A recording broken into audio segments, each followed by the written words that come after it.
Going on, everyone? This is Sheets, and it's been a while since we've done a tennis slate breakdown.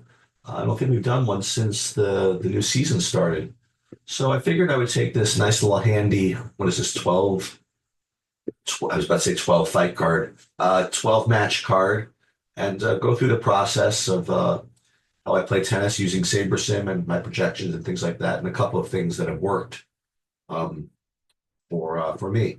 First of all, you do want to just double check the ownerships and stuff before you run these things. Every once in a while, I mean, SaberSim does just do something with their inputs where they put a lemon out there, like they have Alcaraz at 2% ownership, and they just basically flipped it with Blankenship, uh, uh, Van de Schulp, whatever. These guys should be reversed. Um, so you do have to deal with that. Let me just tell them this in the Discord 1 second. Yeah, so I do like to kind of let them know these things when it happens. Anyway, so in any case, should always double check the TrueDFS projections. Those are a little bit tighter because I spot check those. There's a few differences between mine and straight Saber Sims, but in general, tennis projections are incredibly trivial and easy to do. So no matter how many places you look, you're going to get, I mean, pretty close to the same point projections. What you are going to see is a lot of very failed attempts at ownership. Um, Maybe this season it's going to be better, but in the past couple of years, it's been very, very poor. So it comes to begs the question, what types of fields do we use in our contest sims when we run them? And I think that the majority of the time I spent analyzing tennis last year was that question of what type of fields to rely on when you run your sims. I didn't find it particularly uh, appropriate to just rely on the SaberSim generated fields because for for tennis, it's usually just based on SaberSim ownership. And considering how ownership has been extraordinarily poor in general, I just think that you're walking down a tough path by relying on that. What I did find was particularly useful was using your own lineup builds as the representative field. And the reason for that is because, as I said, while for whatever reason ownership has been difficult to predict, the actual point projections are extraordinarily easy to predict, which means that most people are operating from the same, at least really close, the same types of projections. So you can really predict what types of fields you're going to be up against by just running straight projections. Um, and so what I do is just run my 5,000 lineup builds or however many and use that as my representative field to compare, my lineups to something. Now there's a lot of flaws in that. For openers, if you're going to predict what a field is going to do, you probably should throw in at least 15-20% of lineups as like poor lineups, because that's what the field is going to do. And when I'm going to be comparing my 5,000 lineup set, if I'm going to use that um, as a representative field, then it's really, I'm not putting in 20% bad lineups. So it's not exactly the best way to do it, but it's the best I can come up with. The other problem, among others, I guess, is that a real contest field is going to have a bunch of dupes, where my field is not. So there's that problem. So what I try to do to deal with that is to do geo mean filtering for these smaller slates, just to make sure, actually for all the slates really, just to I would say make sure, because you can never really make sure, but to at least try to avoid dupes as much as possible. And between those two adjustments, one being, again, using my own fields as the contest fields, and doing geomean filtering, I think that combination was what was very satisfying last year. I got there was one stretch where I won three straight um uh, GPPs solo in three straight days. One of them being a short slate, and forget the results really. The fact is I was able to get unique lineups on those days that had chances to win was pretty extraordinary actually. So I'm going to continue to go with that approach this year until further notice, I guess. And the way I can kind of gauge these things is every slate when the cards are turned over, when the slate locks, I like to just do a dupe check. I go to the sports projection site and I do a dupe check and I do dupe push-ups. If I have lineups that have more than five dupes or whatever I want to consider too many, I'll do one push-up for each lineup. That's the only way I'm going to learn. Anyway, so today's slate, first thing I did was, again, I uploaded the contest I'm going to be playing. So we're going to play 40 entries in the line painter, which is probably too many, honestly, on a 12 match slate. But I'm going to do it anyway. Then I'm going to put one lineup in the break point, and then one lineup in the qualifier. So what I do have to do is I have to uh, put some inputs in here to to create a whatchamacallit, a contest sim. So before we even update the projections, let's do this. So in the break point, it's prize pool. Where do I find that actually? Oh, I just got to go to DraftKings and find it.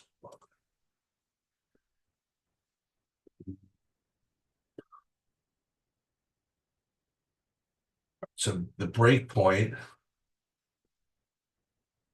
now again, usually they have this information, but you'll see that for some of the smaller sports, they don't give you a break there. So let's see. In the break point, let's open that. Sorry about this. So it's 5,200, 2,000 for first. So let's put this in. So break point. Oh, where do I put that? Hold on. It says, please set a value. So it's not letting me set a value. Oh, here, entrance, sorry. So you can put it here. Entrance is how many? 32 players.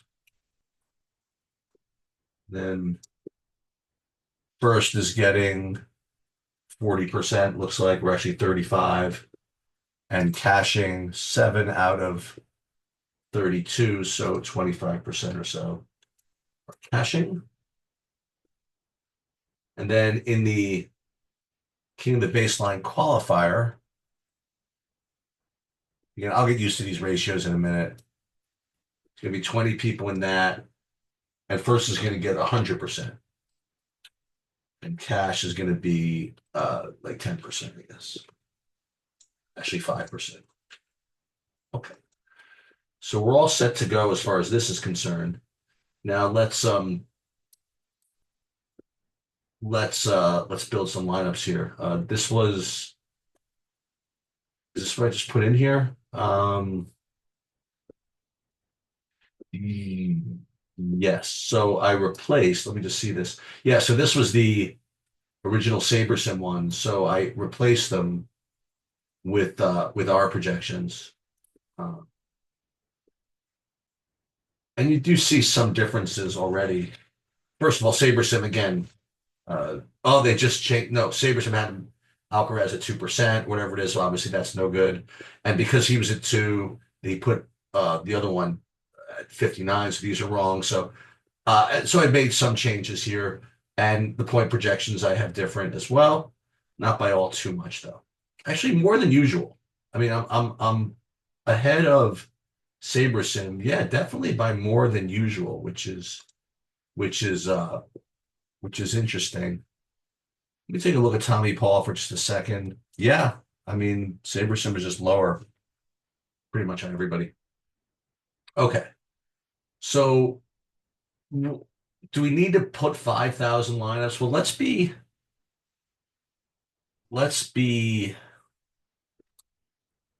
let's try to be good. There's 1,568 people, 1,568 entrants in this tournament.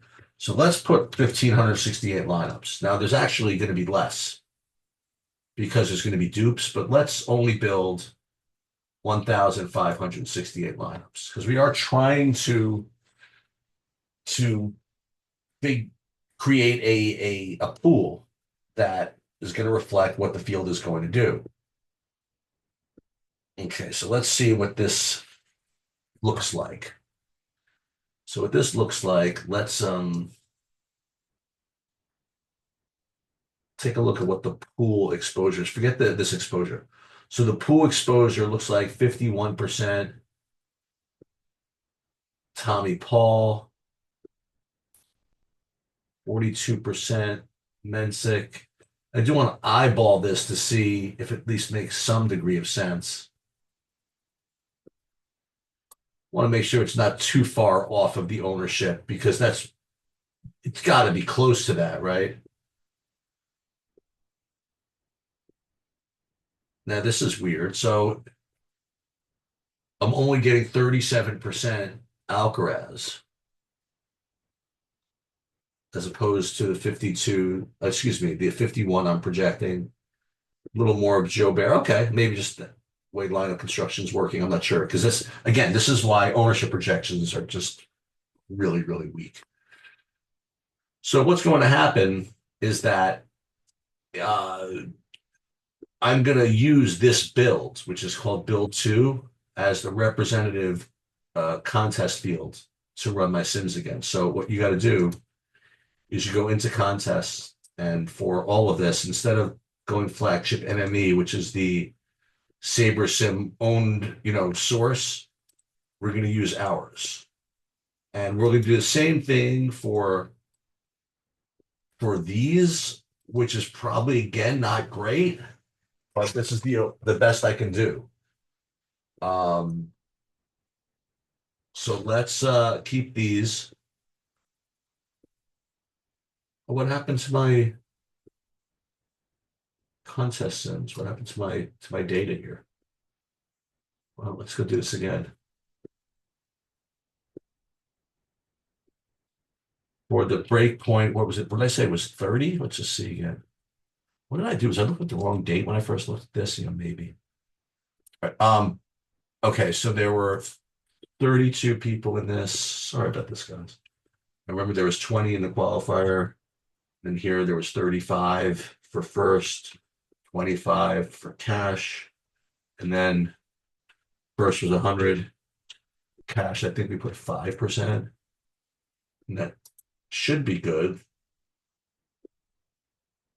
Now we could just go ahead and run the contest sims.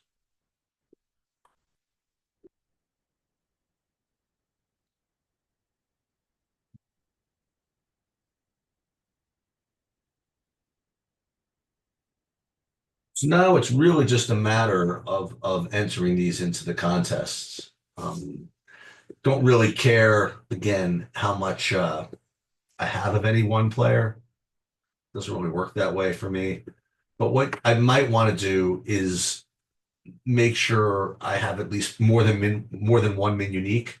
Give myself a little diversification. That's why you keep this ROI metrics here, so that when I do go for min uniques more, like min uniques 2, for example, then you'll see what that adjustment does to these ROIs. So you'll see that when I go from 2 to 3, it hits it pretty hard. So let's keep it here. Okay. So we'll go min uniques 2, and then we're gonna put these into tournaments, but we're not gonna do the lottery yet. We got to do geo mean filtering, as I mentioned before. So we could put those in the break point. Let's save them this way. The break point and the qualifier. Why is it not showing here? Should. I'll look into that. So we'll save these, but I still want to do some work with the rest of these. So how do we determine? And here's the problem, right? So if we are going to do geo-mean filtering, we are relying in a way on our ownership being good. And we've already said our ownership is not very good. So again, this is one of the issues. But nonetheless, this has been very helpful to me. It's managed my uniques. So we are going to go through this process. And the way we do that again is we pull up our geomean calculator and then we figure out what geomean we need to avoid dupes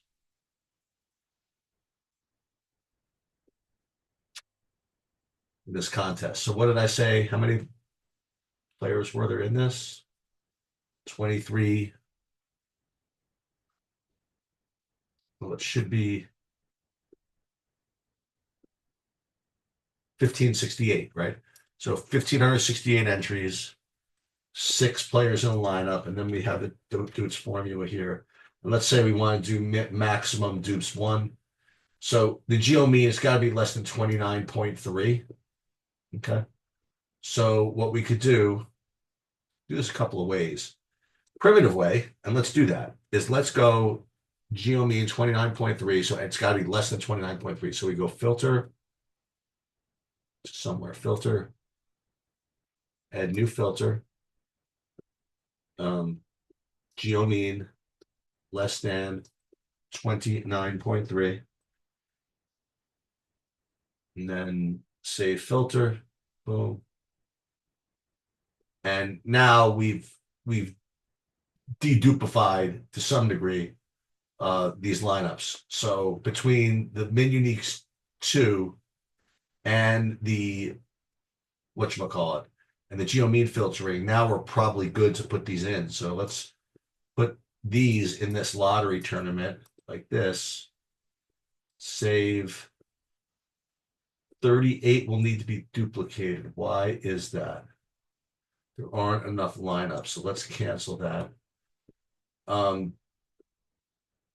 Why is that? Is it because of the filter? It's not even giving me enough? Is that the story? Well, if that's the case, this is really not giving me enough. Is that the story? Let's see. Hold on. Save the contest. 40. No, it did put 40 in. Okay. All right. Sorry about that. So we filtered, we went to min uniques 2. So I think we have a good portfolio of lineups in here. Now, another way you could do this is download this entire pool that you created. Now you see this 1445 trash. What that means is that those are the amount of lineups that did not meet the filter. But what I want to do is I want to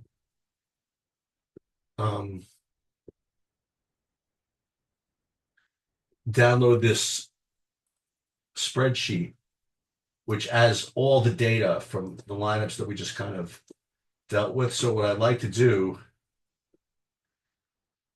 is take a look at what they predicted for dupes. So it's really, well, the break point, not much. But let's see for the line painter. Where's line painter? Probably over here. Yeah, so this is just not realistic to have only one dupe for the majority of these.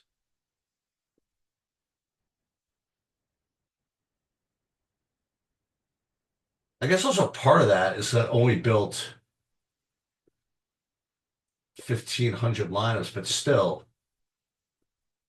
maybe that's it. No, because why is it all one? These would be zero dupes here. But the other thing you could do with this, again, if you wanted to, you could do geomean filtering from here. So if you wanted to be below that 29.3, you could just cut them off from here and do that.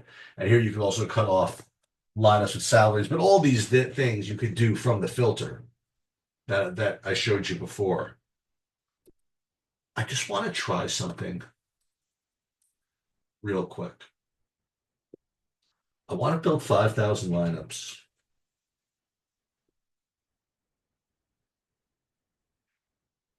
The reason why is I want to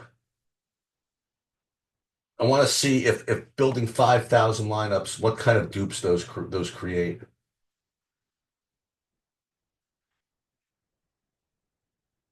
Let's run the sims.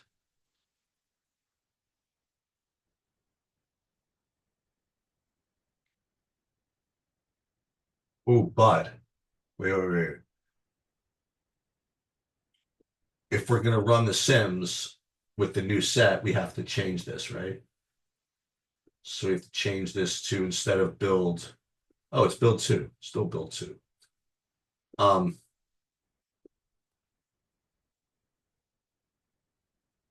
what I want to do now is go back to this pool, which is now 5,000.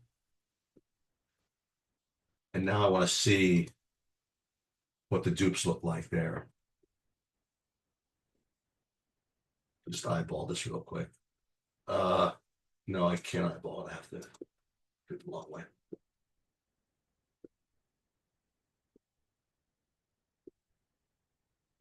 Or did I not do it for the line painter? Dupes, sim dupes. Yeah, it's still not giving me these dupes. So I don't think that SaberSim is doing a particularly great job of predicting dupes because there's just going to be a lot of them. So I don't know what's going on over there, which is why I feel more comfortable doing geomean filtering to kind of lose a little bit of the duplication. And that's pretty much what I do for tennis. Now, again, I can check to see what exposure that corresponds to, but it's not really particularly important, right? And that's it. And those are kind of my thoughts. As I continue to play more, I'll start to see maybe how SaberSim's ownership projections might have gotten better, maybe might have gotten better. And I'm also going to be continuing to check to see what contest fields are most representative of what fields I predicted. So that's the process for tennis. And continue to try to improve.